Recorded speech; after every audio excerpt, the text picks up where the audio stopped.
Hello and welcome to this Christmas special of Novel Approaches, a close readings podcast series from the London Review of Books, where we'll be talking about A Christmas Carol by Charles Dickens.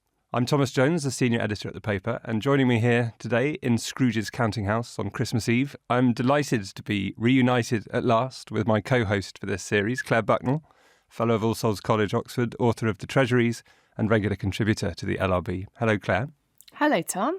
And equally delighted to be reunited with Colin Burrow, fellow of All Souls, author of many books and long-standing contributor to the LRB, who has joined us previously on this series to talk about Austen's Mansfield Park, which is also a Christmas story of sorts, and Thackeray's Vanity Fair. Hello, Colin, and Merry Christmas. Merry Christmas. What's Christmas time to you but a time for paying bills without money, a time for finding yourself a year older but not an hour richer, a time for balancing your books and having every item in 'em through a round dozen of months presented dead against you.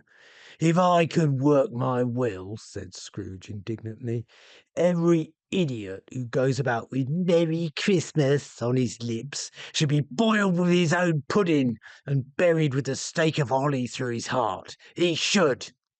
So Merry Christmas to you too, Tom. Yes, thank you. Setting the tone. Well, that's how you feel now. But after an hour of conversations with the spirits of Christmas present and Christmas future, you'll be rushing out into the streets. Humbug. Possibly not.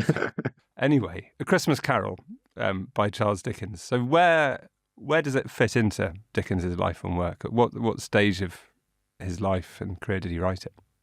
Well, 1843. So really his career had kicked off in a big way with the Pickwick Papers, which was published in instalments half a dozen years before, 1836 to 7. And the Pickwick Papers, moderate success to begin with, selling 400 or so copies. And, even I have sold 400 copies sometimes of some books. But then there's a sudden boom when he introduces the character of Sam Weller, who's Pickwick's amiable servant.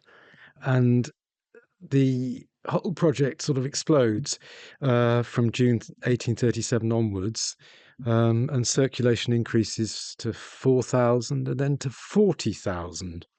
Now, you'd have thought that would make Dickens enormously rich. It didn't, because he'd unfortunately sold the copyright to the publisher. So advice to you kids, never do that. And A Christmas Carol really derives from instalment 10 in the serial publication of the Pickwick Papers, which appeared for Christmas in 1836. It was the December instalment. And that instalment includes, as Pickwick Papers generally does, an inset tale. And this inset tale is the tale of the magnificently named Gabriel Grubb. And it's told by Sam Weller, who's the guy who's caused this amazing explosion in the sales of the Pickwick Papers. And Gabriel Grubb is a sexton, so a gravedigger, who enjoys digging graves on Christmas Day. And for this unusual predilection, he is tormented by goblins, as of course you would be if you enjoyed digging graves on Christmas Day. And he basically is the prototype of Scrooge. So he marked the bustling preparations for next day's cheer, it's Christmas Eve, and smelled the numerous savoury odours consequent thereupon as they steamed up from the kitchen windows in clouds. All this was gall and wormwood to the heart of Gabriel Grubb, and when groups of children bounded out of the houses, tripped across the road, and were met before they could knock at the opposite door by half a dozen curly-headed little rascals who crowded round them as they flocked upstairs to spend the evening in their Christmas games, Gabriel smiled grimly and clutched the handle of his spade with a firmer grasp as he thought of measles, scarlet fever, thrush, whooping cough, and a good many other sources of consolation besides. And really that is where A Christmas Carol comes from, because episode 10 of Pickwick Papers also included quite literally A Christmas Carol, headed A Christmas Carol, which is a little carol in praise of Christmas above all other seasons. And it's absolutely terrible. I will perform the final verse of it for your delectation and delight, but it is terrible, and I will sing it terribly. But my song I troll out for Christmas stout, the hearty, the true, and the bold. gold. A bumper I drain, and with might and main give 3 cheers for this Christmas old. We'll usher him in with a merry din that shall gladden his joyous heart, and we'll keep him up while there's bite or sup, and in fellowship good we'll part. Bah, humbug, in short. And so really what Dickens is trying to do in A Christmas Carol is to make money out of this thing that had been immensely successful that he'd done already, that he hadn't made any money out of because his publisher had siphoned off all the dough. And he had very clear ideas of what sort of book this should be. It should be affordable, or relatively so, at 5 shillings, but it also should have gilt-edged paper, hand-coloured illustrations. And so, this great book about poverty was presented to the world as a kind of luxury product, which was really aimed to make a profit out of Dickens's early Christmas writings. So it was presented to the world, but did the world like it? How popular was it? Well, the world loved it. It sold 6,000 copies between the 19th of December and Christmas Day, which is a feat I have never myself achieved, but I look forward to a future in which I do. And Dickens specifically wanted it to earn him £1,000 because his absolutely awful, feckless, debt-infested father kept touching him for money, so he wanted £1,000, which is 160,000 in today's money, so I'm informed. But actually, he didn't really succeed in making a fortune from it. He only got £137, although that increased to £726 by the end of 1844, because it cost so much to produce, all that gilding and all that hand colouring and so on. And because it cost 5 shillings and was a luxury product, he was undercut, as authors often were in this period, by a pirate who produced a down-market edition of it for only 2pence, as it were, the Bob Cratchit budget edition.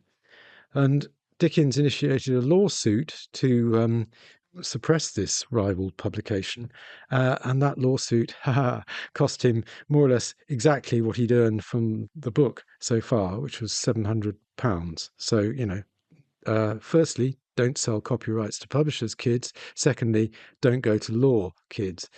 But it was, in a way, the foundation of one of the most lucrative aspects of Dickens's writing career, because it meant that every Christmas afterwards, up until about 1848, I think, he carried on publishing Christmas books. And they, on the back of the success and popularity of A Christmas Carol, sold enormous numbers of copies, although they're really not very good at all. So The Battle of Life, which appeared in Christmas 1846, which is a truly dreadful little book, sold 24,000 copies and made Dickens £1,300, which, indicates how once you've created a marketing phenomenon, you can carry on coining the dough over and over again. And basically, these were Dickens' Christmas singles. He churned them out every year.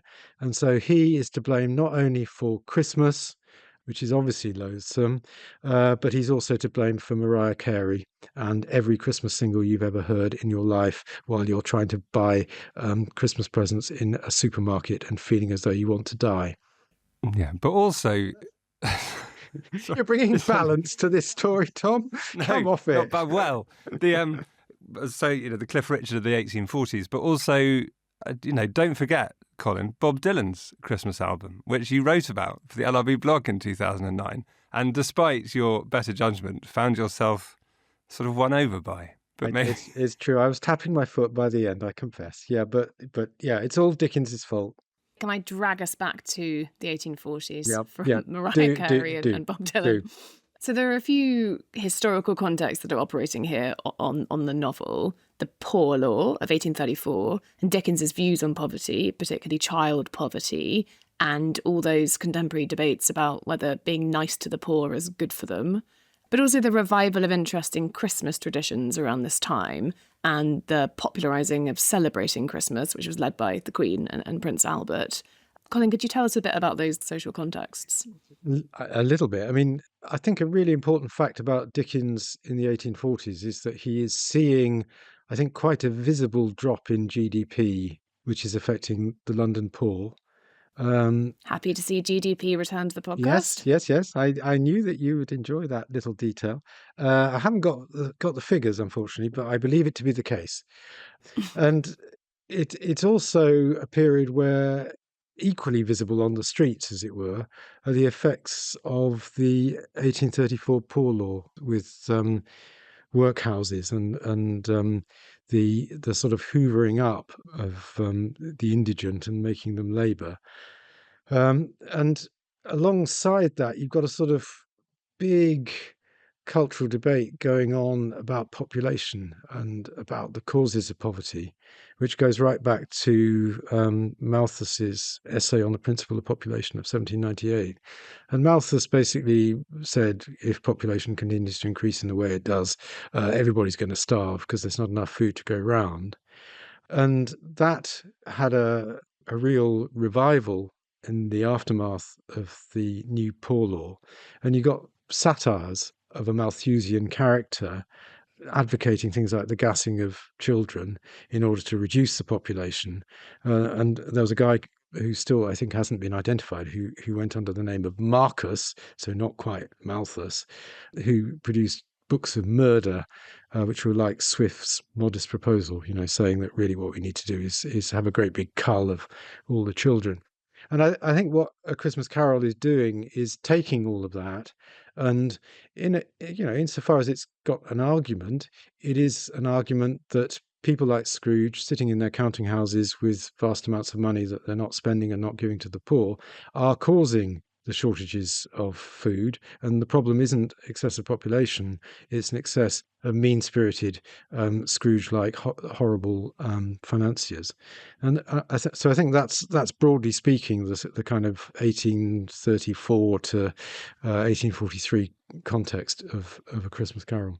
And there's a bit where Scrooge very specifically says, is the treadmill and the Poor Law in full vigour then? It's when these gentlemen come to his door and ask him for a charitable donation.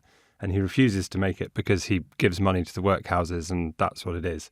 And then they reply, many can't go there and many would rather die. To which Scrooge says, if they would rather die, said Scrooge, they had better do it and decrease the surplus population. So that Malthus, all those things are on the surface here, aren't they? Absolutely. I mean, Scrooge is a mouthpiece for Malthus. I can't say that very well. I'll say it again. A mouthpiece for Malthus. Not throughout, but certainly at the start. And it's his Malthusian remarks that get quoted back to him with particular venom by the spirits who present him tableaus of images of different types of Christmas. They are, as it were, the big, bold quotations from the Scrooge view of the world. And one of those tableaus is when they go to a mine on this sort of bleak desert moor. And Dickens apparently had visited the Cornish tin mines earlier in the year that he wrote A Christmas Carol and seen children labouring in the mines in these awful conditions. So you see these contexts operating very closely on the plot and the visions. Yeah. But there, isn't it, that even at the bottom of a mine, they're celebrating Christmas in a way. That's exactly. So this twist on it. But maybe, Claire, you should remind us what happens in the story. Yes, I will. I imagine our listeners will know the story, but just in case. And in fact, in rereading it for this podcast, I was surprised by a number of things I'd forgotten. I mean, it's not the Muppets Christmas version. Oh, I thought it was. That's what I've got. We'll come to that later, Colin. Okay, all right, it's okay. So Ebenezer Scrooge, as we've said, is this unpleasant miser who runs a counting house in the city and lends money to people who can't afford it. And he has a clerk whom he mistreats, and he has a nephew whom he ignores, but otherwise nobody in the world. And his partner Marley, whom we're told was just like him, is already dead as a doornail at the point at which the novel opens. So it's Christmas Eve, and Scrooge gets home, and there is Marley's ghost, who is this frightful apparition dragging around its waist a chain forged of all the things that Marley cared about in his life: cash boxes, keys, padlocks, ledgers, deeds, and heavy purses wrought in steel. And this ghost, with its symbolic cash boxes, has come out of a kind of charity to give Scrooge a warning. Change your life, and you can escape my fate of wandering the earth ruefully forever after death. And to achieve this, Scrooge is to be haunted by 3 monetary spirits, the ghost of Christmas past, the ghost of Christmas present, and the ghost of Christmas yet to come. And they will show him these visions we've mentioned of what has been, what is, and what will be in his own life and the lives of others. So off he goes, transported supernaturally between various times and places. He revisits his old school, he apparates into his clerk's parlour, he soars through almshouses and hospitals and jails in this flickering series of scenes that sort of defies the notion of plot as we know it. And there are very famous scenes, such as the depiction of the Cratchit family and their roast goose on Christmas Day and Tiny Tim blessing everyone. And the scenes that are going to be so unpleasant to do. It's my role in life, yeah. And then scenes that Colin would enjoy of a more disturbing character, such as the one in which Scrooge hears a group of businessmen discussing his death, possibly, and how they won't go to the funeral unless there's lunch laid on. And then by the end of the 3 ghost visitations, not to spoil the ending, Scrooge has undergone a full personality transplant and become warm-hearted and merry and ready to embrace Christmas. Decent summary? Anything either of you would add to that? Well, no. I suppose that's in terms of the plot, but I suppose there is the question of the kind of story it is. I mean, isn't it? Its full title is A Christmas Carol in Prose, being a ghost story of Christmas. And I mean, it clearly is a ghost story that it's full of ghosts. But it's also a redemption fable, I suppose, a Christian redemption fable in some ways. And it's a fairy tale. I mean, there's something, it's sort of like a Paul McCartney song or a Mariah Carey song. You sort of feel it must have existed forever, even though it was invented by Dickens in 1843. And it's structured like a fairy tale. You know, there are the 3 Christmas spirits and like a sanitized Victorian version of a fairy tale, it has, as you've said, a happy ending, a perhaps implausibly happy ending. And although it doesn't begin with the words "once upon a time," those words do appear a few pages in, that we've had, Marley was dead. But then once upon a time, of all the good days in the year, on Christmas Eve, old Scrooge sat busy in his counting house. But it isn't, unlike a fairy tale, it isn't sort of the non-time and non-place where fairy tales take place. It's not long ago in a far-off kingdom. It's very definitely set, as you said, in early Victorian London or Dickensian London, and it's full of people and it's full of smog. And there's some wonderful description that it looks ahead to the opening of Bleak House, or more cynically, which Dickens was able to recycle in the beginning of Bleak House. The city clocks had only just gone 3, but it was quite dark already. It had not been light all day, and candles were flaring in the windows of the neighbouring offices like ruddy smears upon the palpable brown air. The fog came pouring in at every chink and keyhole, and was so dense without that although the court was of the narrowest, the houses opposite were mere phantoms. To see the dingy cloud come dropping down, obscuring everything, one might have thought that nature lived hard by and was brewing on a large scale. So there's also that implication that the houses looking like phantoms, that the ghosts are not only coming from another world, but they're also somehow conjured by the atmosphere of the city that Scrooge lives and works in, and that Dickens lived and worked in. And so somehow the social treatise and the fairy tale are sort of as inseparable as the smoke and the fog somehow, that it's it's a tale of smog more than anything. But something that's less obvious to me anyway is why it's a carol. I mean, the chapters are called staves and so on, but I mean, is that just a gimmick or is there something else going on? I think it is a gimmick, really. It's trying to get the book into the family domain. So it's something that you perform around the fire or around the piano as a group. And the Christmas books did become one of the staples of Dickens's public readings later in his career. And I think calling it a carol, it is harking back, I think, as I said, to the Pickwick Papers, but it's actually saying this is good family reading. This is something that you could imagine listening to when it's read to you and gathering all around the fire. And there are extraordinary numbers of references to fires and warmth and cozy nooks which have got flames. And in some ways the sort of moral temperature of each character is determined by how big their fire is and how many people are gathered around the fire. And so it's trying to be part of Christmas, almost physically, by getting people to sing together, gather together. But the division into staves, again, that something Dickens, who once he'd got a good idea, would flog it in perhaps both senses of flog. So the Cricket on the Hearth, one of his later Christmas books, is divided into chirps, and the Christmas book called The Chimes is divided into quarters to make up an hour of quarters, and so he kept that idea of calling chapters something funky from A Christmas Carol until quite late on. And I think, again, that is a kind of commercializing move, in that the staves or the chirps or the quarters are readable chunks that you could read to the kids in a digestible unit. And the whole product of A Christmas Carol in the first edition is a kind of, it's a luxury, as I said, but it's also in a way a bargain, because typically an installment of a Victorian novel would be about 15,000 words, and this is, a buy one get one free Christmas offer where you get 30,000 words for your 5 shillings, and a fine binding, and something that you can read to your children every night for 4 days. And some very great days. Illustrations. I think the original pictures are quite wonderful. Yeah. And the colouring is actually very subtle and beautiful. Yeah. But on the question of the redemption arc, as they would call it in Hollywood, there's some sense in which actually it's presented as this huge, miraculous, complete change of character, but actually, in some ways, I'm not sure that it is. That the way that Marley is much more of a Scrooge than Scrooge is, and that somehow he doesn't get this shot at redemption, but Scrooge does. And one of the first things he sees, as the Ghost of Christmas Past shows him, is it shows him himself as a child sitting in the schoolroom, and he's reading a book of fairy tales, and then Ali Baba appears at the window. And we've been told earlier that Scrooge has as little of what is called fancy about him as any man in the city of London. But then as a child, he was reading books and imagining the characters appearing to him. And almost immediately, he wishes, or that he had given something to the carol singer who'd come to him. So in a way, his Marleyishness, what we think of as Scroogesness, is something that he sort of put on.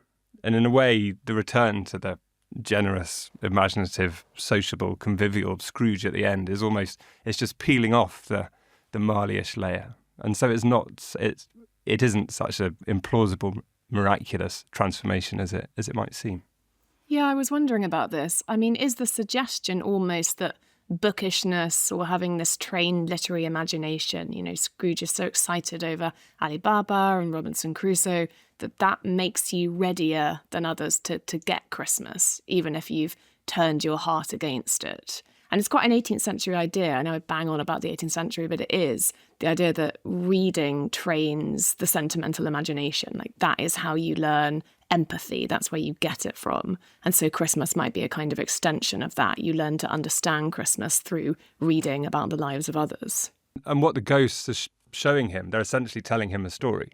So the ghosts are a kind of storytellers, and they're reminding him of story and of an empathy through story. And I suppose there's an implication that the Scrooge-like readers of A Christmas Carol, as Colin has shown, it's very effective in this way, that you read A Christmas Carol and then you're filled with the Christmas spirit in the way that Scrooge is filled with the Christmas spirit after being taken around by the ghosts.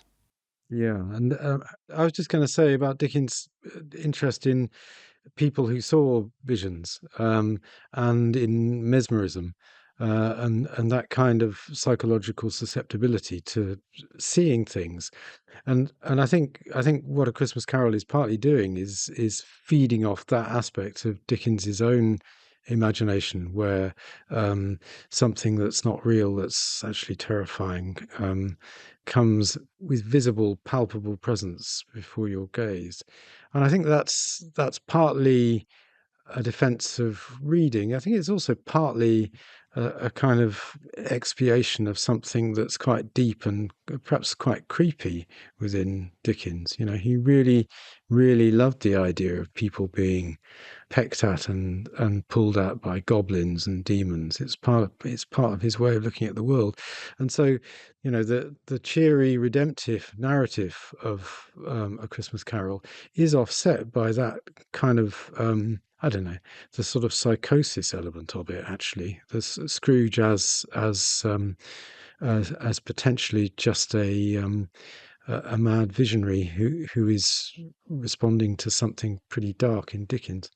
Anyway, that's my very dark view of the whole thing. I don't want it to be a redemptive narrative. And I would moreover say that the redemptive narrative, you could say, oh, yes, isn't it wonderful? It's all about Christmas. But you could also see it actually as a kind of version of a very deep-seated Western Christian view of how the hard of heart get converted to Christianity, and in particular how the Jews get converted to Christianity.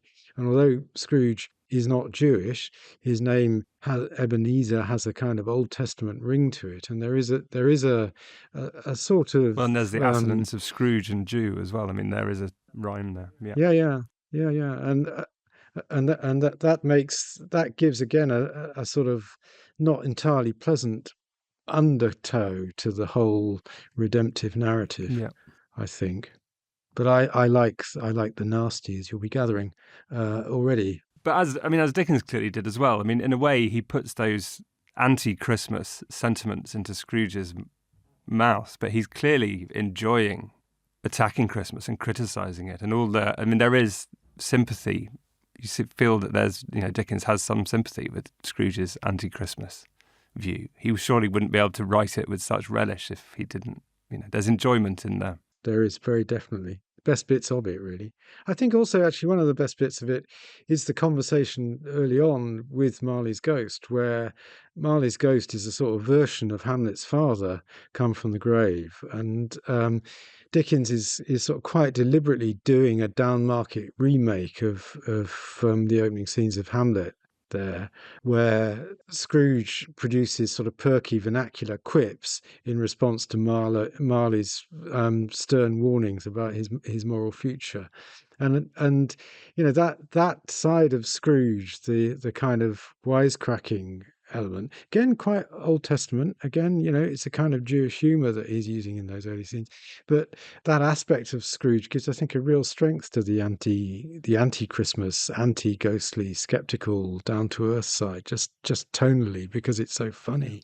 And actually, I mean, Marley almost speaks in a kind of blank verse that in life I was your partner Jacob Marley, and I wear the chain I forged in life. I made it link by link and yard by yard.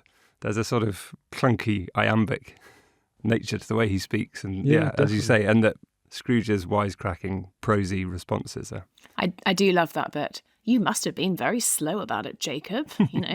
Traveling the earth for 7 years, and you've basically got back home. It is really funny. It is. I was thinking about that passage in the context of the practical Scrooge that we get at the beginning, and the overflowing Scrooge that appears towards the end, and that distinction the novel draws between things you do because you have to, because you need to make money, and things you do because they are in themselves pleasurable or joyous or inherently surplus to requirements. And again, coming back to that Malthusian phrase, if they would rather die, they had better do it and decrease the surplus population. And it's interesting, I think, to consider whether one of the lessons, maybe the biggest lesson that Scrooge learns over the course of the book, is that there's more than one way of measuring surplus. It isn't just numerical, but also that some forms of surplus are of great value.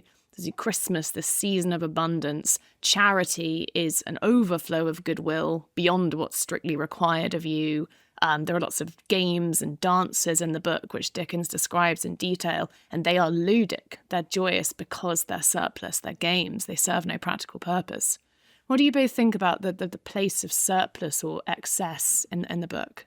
Yeah, I mean, I think it's really strongly there. That, as you say, the joy of surplus, the book that Alex Comfort never wrote. But but those descriptions as well. I mean, there's that in the language as well. The descriptions of the grocers or the descriptions of the games. That there's this overflow of language in that same way, and so the book performs this excess, which is delightful to read, whatever it's describing. I mean, in the sort of Scrooge's diatribes, there's joy in reading them as well, and also in when Bob Cratchit is sent home, and just to be sort of fair to Scrooge again at the beginning, or to show that he doesn't take that much converting, that he says, "Oh, I suppose you're going to want tomorrow off," and Bob Cratchit says, "Oh, yes, please, it is Christmas," and Scrooge is like, "Oh, all right then," but he does give him the day off. He doesn't make him work at Christmas. And then on the way home, he slides down, I think, is it Ludgate Hill? He goes sliding down the snow on the hill, 20 times with the children because he hasn't lost this childish. Even though he's in such a rush to get home, he still goes sledging 20 times. Although that wouldn't have actually been possible, would it, Colin, in 1843? There was no snow in London that Christmas. One of the many disappointments surrounding the publication of A Christmas Carol was the fact that the snow did not lie deep in Crispin even in that year. I think it was 10 degrees in London and foggy. So just sort of not a very nice day and not really even cold enough for heaping up the fires. But the surplus point, I think, is really key to the whole ethical and political argument of the novel, isn't it? Because the argument, I suppose, is there is a surplus there. What you need is some more even redistribution of it. But Dickens just loves surplus. I mean, he loves going over the top. Where there is one clause, he will offer 4. Where there is one plate of chestnuts, he'll offer 10.